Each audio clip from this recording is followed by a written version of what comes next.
एक दिन गौतम बुद्ध अपने शिष्यों के साथ एकदम शांत बैठे हुए थे। उन्हें इस प्रकार बैठे हुए देख उनके शिष्य चिंतित हुए कि कहीं वे अस्वस्थ तो नहीं।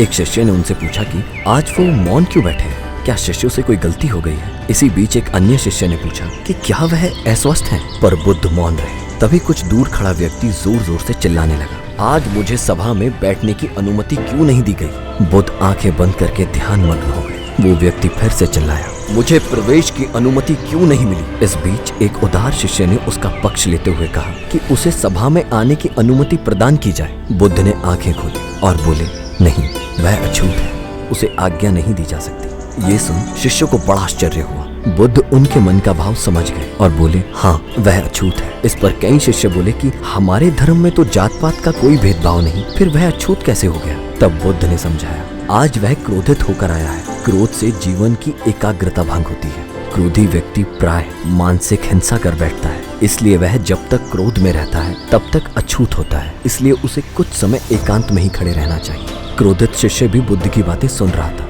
पक्षताप की अग्नि में तपकर वह समझ चुका था कि अहिंसा ही महान कर्तव्य व परम धर्म। वह बुद्ध के चरणों में गिर पड़ा और कभी क्रोध न करने की शपथ ली। आशय यह है कि क्रोध के कारण व्यक्ति अनर्थ कर बैठता है और बाद में उसे पश्चाताप होता है। इसलिए हमें क्रोध नहीं करना चाहिए। असल मायने में क्रोधित व्यक्ति अछूत हो जाता है और उसे अकेला ही छोड़ देना चाहिए। क्रोध करने से तन, मन, धन तीनों की हानि होती है। क्रोध से ज्यादा हानिकारक कोई और वस्तु नहीं है। बुद्ध ने कहा कि क्रोध को पाले रखना गर्म कोयले को किसी और के ऊपर फेंककर नियत से पकड़े रहने के समान है। इसमें आप ही जलते हैं।